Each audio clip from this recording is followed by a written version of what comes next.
Bonjour et bienvenue à cette vidéo. Donc nous sommes toujours dans le pronom relatif, partie numéro 2. Nous allons analyser maintenant le que. Donc toujours le pronom relatif permet de donner une précision. Voici, j'ai une petite photo et donc j'ai un ami. Et donc je vais donner une précision sur cet ami. Je vais dire que j'ai un ami que j'ai rencontré à Paris. Il porte un pull. Une précision je vais apporter au mot pull. Il porte un pull que j'ai acheté hier. Vous voyez que donc le que permet également de donner une précision. Quelle est la différence avec le qui? Nous allons voir ça tout de suite. Le que remplace un COD. Qu'est-ce qu'un COD? C'est un complément d'objet direct. Regardons un exemple directement.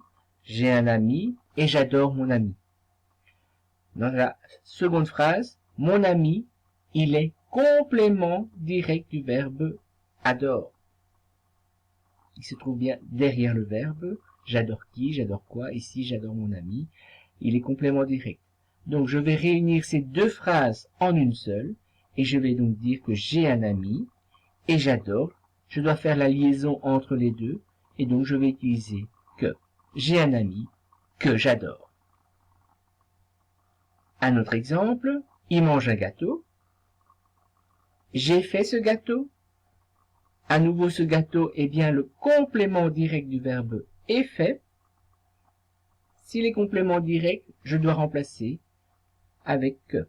Donc, nouvelle phrase, il mange un gâteau, j'ai fait. Je dois donc dire que j'ai fait. Il mange un gâteau que j'ai fait. Il est bien complément direct. Alors, quelques petites remarques. Il s'utilise avec des personnes. La preuve, j'ai trouvé la secrétaire que tu cherchais. Secrétaire est bien une personne. Il s'utilise mais également avec des choses. Donc, j'ai acheté le livre que tu as conseillé. Le livre est bien une chose.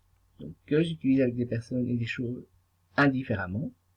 Il remplace un complément direct comme on l'a signalé. Elle regarde un film, j'ai vu ce film hier. Je vais faire la réunion des deux phrases. Elle regarde un film que j'ai vu hier.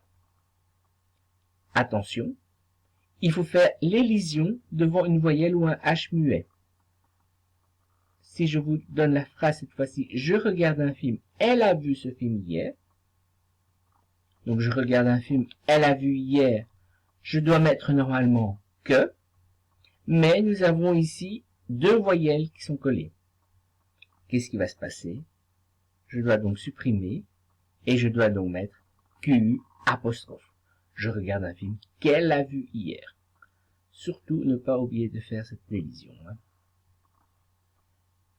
Autre remarque, il y a une possibilité d'avoir des phrases en incise. Donc l'homme s'appelle Fred et j'aime cet homme. Qu'est-ce qui va se passer? Je vais dire l'homme s'appelle Fred. Je vais mettre la précision à l'intérieur de la phrase. Et donc je vais dire l'homme que j'aime. Il était bien complément direct ici. Effectivement, l'homme que j'aime s'appelle Fred. Un autre exemple. Le livre est intéressant. Je lis un livre. Le livre est intéressant. Je vais donner une précision à l'intérieur de la phrase. Et donc je vais vous dire le livre que je lis est intéressant. Merci pour votre attention. Comme d'habitude, lâchez un pouce bleu et abonnez-vous à la chaîne. Et n'oubliez pas la petite cloche pour recevoir des notifications.